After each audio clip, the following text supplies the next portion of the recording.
सो hey guys, so finally आप लोग का एग्ज़ाम्स आज तो ख़त्म हुआ, आज लास्ट एग्ज़ाम्स है तो सो एन्जॉय करो। जिसका एग्ज़ाम ठीक ठाक गया है वो भी एन्जॉय करो, ठीक है। क्योंकि अभी कुछ दिन बहुत तकलीफ़ से आप लोग एग्ज़ाम दे रहे हो। ऑब्वियसली बहुत हेक्टिक होता है ये पूरा 8 दिन। जो एक ग्रुप थी उसके लिए भी हेक्टिक ही होता है। सो बहुत टफ था। चलो आप एन्जॉय करो। और उससे पहले एक चीज़ बता दूँ कि बहुत जन प्रिडिक्ट कर लेते हैं। प्रिडिक्ट मतलब सोचते हैं कि हम 60-70 मार्क्स लिख लिए तो मेरा एग्जामेशन आ जाएगा, हम पास हो जाएंगे। बट ऐसा बिल्कुल मत सोचना, ठीक है। इंस्टीट्यूट में मार्किंग वाइज तुमको पता रहना चाहिए। मतलब सोचना क्या, तुम अगर एकदम अच्छे से लिखे हो, करेक्ट लिखे हो तो डेफिनेटली 19-20-70 लिखे हो तो यू कैन एक्सपेक्ट 55-60 मार्क्स, ठीक है। क्योंकि देखो अगर चेकिंग का पैटर्न तुमको पता नहीं रहेगा देन तुमको थोड़ा प्रॉब्लम होगा। क्योंकि तुम एक्सपेक्ट करोगे इतना, हम इतना मार्क्स का लिखे थे बट मार्क्स इतना मिला। तो वो चीज़ देखो इसलिए बता रहे कि ताकि तुमको चेकिंग का पैटर्न पता चले। चेकिंग कि अगर हम पूरा भी राइट लिखते हैं कोई भी क्वेश्चंस तो कितना मार्क्स मिलता है, कितना एक्सपेक्टेड मार्क्स मिलता है। उसके लिए देखो हम जब एग्ज़ाम दिए थे तो हम भी बहुत सारे अटैम्प्ट किए थे तो बट मार्क्स उतना नहीं मिला। बेसिकली कुछ कुछ थोड़ा मार्क्स तुमको पता है कि थोड़ा बहुत कटता ही है। तो इनफैक्ट हम ये बताना चाहते हैं कि तुम चेकिंग कैसा होता है वो देख लो। वो कैसे देखोगे, हम सबका जितना भी सब्जेक्ट होता है सबका सर्टिफाइड आंसर स्क्रिप्ट हम मंगवाए थे, उसी का वीडियो बनाए हुए। डिस्क्रिप्शन में प्लेलिस्ट का लिंक मिलेगा, वहाँ से देख लेना कौन सा सब्जेक्ट कैसे चेकिंग होता है, ठीक है। अब बांटते हैं हम लोग आंसर। मतलब बेसिकली किस अगर थ्योरी मार्क्स 5 मार्क्स का लिखिए तो तुमको कितना मिलेगा मैक्स टू मैक्स 3 या 3.5 ही मिलता है, उससे ज़्यादा नहीं मिलता है। तो वो चीज़ तुमको देखना पड़ेगा। तुमको उसी हिसाब से अपना अभी तो एग्ज़ाम के बाद सब तो वही करते हैं ना, सारा पेपर वापस लेते हैं फिर अपना टोटल मार्क्स चेक करते हैं कितना मेरे को मिलेगा। सब करते हैं, हम भी करते थे। तो उसी हिसाब से तुमको देख लेना कि कितना मार्क्स में कितना तुमको सोच के रखना है, ठीक है। अब बढ़ते हैं क्वेश्चंस पे, ठीक है। तो पहला क्वेश्चन था which of the following statement is false, ठीक है। 1 का डी होगा, ठीक है। Management accounting focuses on wealth maximisation, it is false, ठीक है। Question number 2, according to DuPont methodology the parameter that drive return on equity is R. तो इसका आंसर होगा 2 का D, all of the work, ठीक है।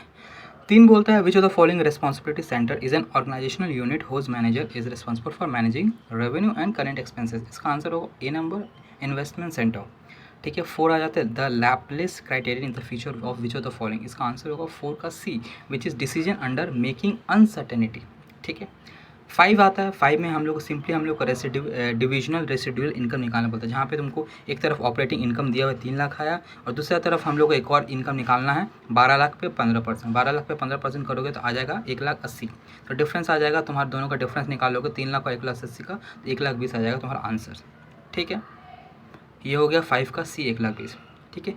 6 बात करते हैं। 6 में देखो एक यूनिट बनाने के लिए 5 घंटा लगता है, ठीक है। तो लर्निंग कर्व के अगर 80% है, ठीक है, तो यूनिट को ट्वाइस करो तो 2 यूनिट कितना में बनाएंगे हम, 2 यूनिट का पर यूनिट कॉस्ट कितना हो जाएगा, 5 का 80% that is 4 hours per unit, ठीक है। 4 आवर्स पर यूनिट होगा, ठीक है। तो इंटू 2 करोगे मतलब 2 यूनिट बनाने के तुमको टोटल 8 घंटा लगेगा। अब जबकि तुम पहला यूनिट बना चुके हो 5 घंटा में, तो दूसरा सेकंड यूनिट निकालने ही बोला है। सेकंड यूनिट में कितना टाइम लगेगा, सेकंड यूनिट में हमको 3 घंटा लगेगा। क्योंकि पहला में 5 घंटा लग गया, दूसरा में 3, तभी एवरेज बन के 4 होगा, विच इज़ 80% ऑफ 5। क्लियर हो गया। 3 आवर्स होगा क्योंकि time to complete second job बोला है। सेकंड यूनिट कितना लग रहा है, टोटल नहीं, एवरेज नहीं, 2 यूनिट बनना, एवरेज नहीं पूछ रहा है, ठीक है। तो इसका 6 का बी होगा 3 आवर्स। अब बात करते हैं 7 में जहाँ पे हम लोग को फिक्स ओवरहेड वॉल्यूम वेरिएंस निकालने बोलता है। सॉरी, वो दिया हुआ रहता है एडवर्स में, एडवर्स नेगेटिव में दिया रहता है, तो हमको निकालने बोला एक्चुअल आउटपुट। तो हम लोग का फिक्स ओवरहेड वॉल्यूम वेरिएंस का फॉर्मूला क्या है, standard hour for actual output, sorry standard overhead for actual output भी बोल सकते हो, ठीक है। तो देखो फिक्स ओवरहेड 80,000 है और यूनिट है 4, ठीक है। डिवाइड कर लोगे 2 रुपया पर स्टैंडर्ड आवर आ जाता है, ठीक है,